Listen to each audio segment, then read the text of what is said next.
अगर आप भी रोहित शर्मा और सरफराज खान को शानदार खिलाड़ी मानते हैं तो वीडियो को लाइक जरूर कीजिएगा। दोस्तों, दूसरे टेस्ट मैच में विशाखापट्टनम के मैदान पर पहले दिन ही आई घमंडी अंग्रेजों की शामत। गुस्से में बौखलाए कप्तान रोहित ने तहलका मचाते हुए शतक नहीं दोहरा शतक जड़ कर रचा इतिहास।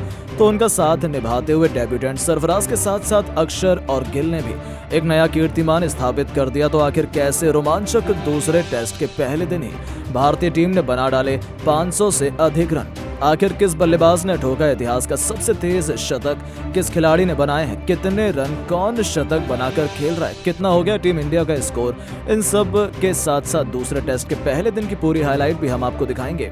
लेकिन उससे पहले आपको क्या लगता है कि रोहित, गिल और जायसवाल में कौन सबसे बेहतरीन बल्लेबाज है? अपनी कीमती राय नीचे कमेंट बॉक्स में जरूर बताएं। दोस्तों, विशाखापट्टनम के मैदान पर दूसरे टेस्ट मैच में टीम इंडिया एक साथ कई बड़े बदलावों के साथ उतरी। कोहली, जडेजा और राहुल के बाहर होने के बाद आखिरकार सरफराज खान को टीम इंडिया के लिए डेब्यू करने का मौका मिला और उन्होंने पहले दिन ही साबित कर दिखाया कि उन्हें अब तक भारतीय टीम से बाहर रखना कितनी बड़ी गलती थी। इस महामुकाबले में जब सिक्का उछाला गया तब टॉस के बॉस बने कप्तान रोहित शर्मा और उन्होंने आंख मूंद कर पहले बल्लेबाजी करने का फैसला किया। एक बार फिर सफेद जर्सी में इन्फॉर्म कप्तान रोहित के साथ शुभमन गिल की तूफानी जोड़ी अपने बल्ले से गदर मचाने के लिए मैदान में उतर चुकी थी। दोस्तों, जहां भारतीय फैंस को उम्मीद थी ये दोनों शुरू से ही आक्रामक रुख अपनाएंगे, लेकिन हमें कुछ अलग ही माहौल देखने को मिला। जी हां, रोहित शर्मा लगभग दूसरे ओवर में ही चलते बने थे, लेकिन उनका एक आसान सा कैच फील्डर ने छोड़ दिया।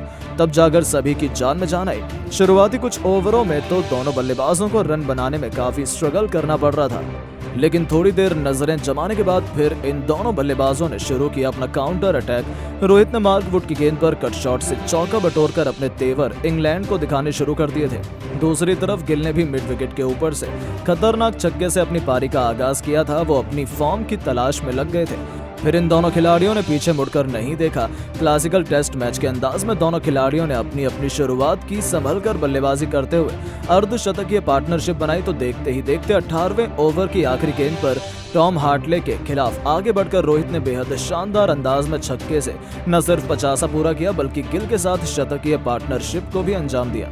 इन दोनों खिलाड़ियों के बीच साझेदारी का तोड़ पहले सेशन में तो इंग्लिश खिलाड़ी नहीं निकाल पाए। गिल ने भी अपने कप्तान का बखूबी साथ निभाया और फॉर्म में वापसी करते हुए इस खिलाड़ी ने भी अपने अर्धशतक के आंकड़े को पार कर लिया था। वो शानदार टच में नजर आ रहे थे। पहले सेशन का अंत हो चुका था, जहां टीम इंडिया ने 29 ओवर खेलकर 169 रन बनाए थे। दोनों खिलाड़ी अर्धशतक बनाकर खेल रहे थे। इंग्लिश टीम को इन्होंने एक भी सफलता हासिल नहीं होने दी थी। लंच के बाद मैदान में दोबारा उतरते रोहित ने गेंद को बाउंड्री नहीं सीधा स्टेडियम के बाहर मारकर तूफानी छक्के से इस सेशन की शुरुआत की थी। दोनों खिलाड़ियों ने मैदान में आते ही आक्रामक रुख अपनाया था। गिल शानदार लेमन नजर आ रहे थे और आखिरकार उन्होंने जैक लीच की गेंद पर बेहतरीन चौका लगाकर लंबे समय बाद अपना तूफानी शतक केवल 105 गेंद पर पूरा कर लिया, जिसकी बदौलत टीम इंडिया बेहद मजबूत स्थिति में आ चुकी थी। लेकिन अपनी सेंचुरी पूरी करते ही गिल जो रूट के जाल में फंस गए और LBW होकर उन्हें पवेलियन लौटना पड़ा। उन्होंने 107 गेंद पर बेहतरीन 100 रन बनाए थे, जिसमें 2 छक्के तो वहीं 9 चौके भी शामिल थे।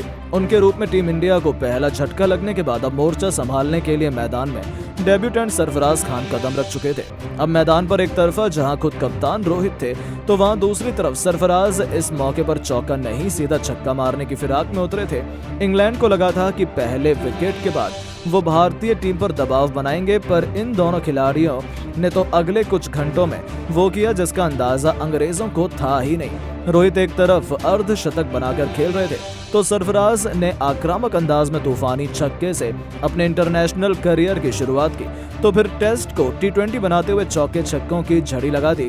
जी हां, एक के बाद एक सरफराज ने टॉम हार्टले की 3 गेंद पर 2 चौके तो वहीं एक तूफानी छक्का भी ठोक मैदान में गदर मचा दिया।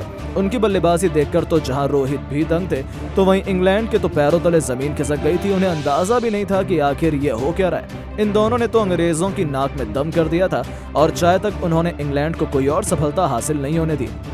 सरफराज का ये विध्वंस रूप देख ऐसा लग रहा था वो केवल अंग्रेजों पर अपना गुस्सा उतारने वुड की गेंद पर 2 रन लेकर उन्होंने केवल 47 गेंद पर अपना पहला अर्धशतक भी ठोक दिया था। भारतीय टीम ने टी ब्रेक तक 382 रन बना लिए थे, तो वहीं सरफराज 78 रन बना चुके थे। लेकिन दोस्तों, असली जलवा तो कप्तान रोहित ने दिखाया था। उन्होंने न केवल अपना शतक पूरा किया बल्कि 147 रनों के स्कोर तक भी पहुंच चुके थे। चाय के तुरंत बाद वापसी करते ही एक बार फिर रोहित ने अपने बल्ले की चमक से पूरे क्रिकेट जगत को नतमस्तक कर दिया। उन्होंने हिटमैन वाले अवतार में शानदार कब्र ड्राइव से चौका बटोरकर 150 रनों का जादुई आंकड़ा पार किया, जिस पर पूरे स्टेडियम ने खड़े होकर तालियां बजाई। वहीं उनके साथ ही सरफराज को रोक पाना भी इंग्लैंड के बस की बात नहीं हो पाई। रोहित से कंधा मिलाते हुए इस होनहार खिलाड़ी ने भी शानदार चौके से अपना लाजवाब शतक केवल 126 गेंदों पर पूरा किया, वो भी जो रूट की गेंद पर मिड विकेट के ऊपर से तूफानी छक्का जड़कर, और अपने सपने को साकार कर दिखाया था। जहां डेब्यू में शतक जड़ने वाले दिग्गजों की सूची में उनका नाम सुनहरे अक्षरों में शुमार हो चुका था, जिस पर पूरे स्टेडियम ने खड़े होकर तालियां बजाई। इन दोनों ने तो इंग्लैंड की शामत ला दी थी। हालांकि एक बार फिर वही हुआ जिसका डर था। शतक पूरा करते ही सरफराज भी गलती कर बैठे और 135 रन बनाकर उन्हें वापस जाना पड़ा। तब जाकर इंग्लैंड ने थोड़ी राहत की सांस ली थी, लेकिन अब उनकी उम्मीदों पर यमराज बनकर टूट पड़े थे अक्षर पटेल।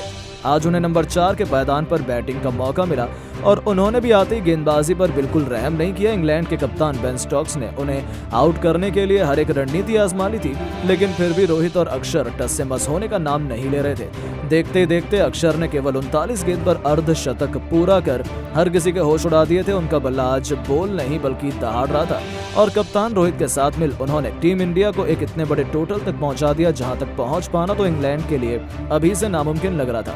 कप्तान रोहित ने जॉ रूट की गेंद पर बेहतरीन चौके से अपना दोहरा शतक ठोक दिया था, वो भी लंबे समय बाद। वो अलग ही मूड में थे, वो रिकॉर्ड पर रिकॉर्ड तोड़ते जा रहे थे। कप्तान की इस उपलब्धि पर पूरा स्टेडियम रोहित रोहित के नारों से गूंज उठा था।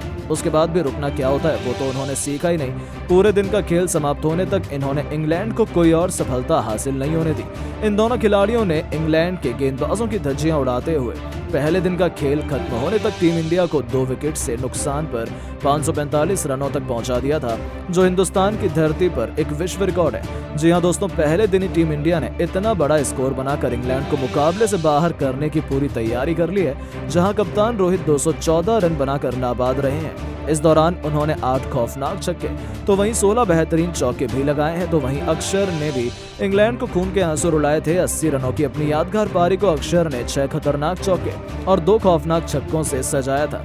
इस प्रैक्टिस टेस्ट के पहले दिन का विध्वंस देखने के बाद तो पूरी दुनिया अभी भी हैरान है कि टेस्ट क्रिकेट में ऐसी भयंकर बल्लेबाजी भी की जा सकती है। लेकिन दोस्तों, अब आपको क्या लगता है कि दूसरे टेस्ट मैच में रोहित, सरफराज और गिल में कौन शतक लगाएगा? अपनी कीमती राय नीचे कमेंट बॉक्स में जरूर दें और ऐसी शानदार खबरों के लिए चैनल को सब्सक्राइब जरूर करें। धन्यवाद।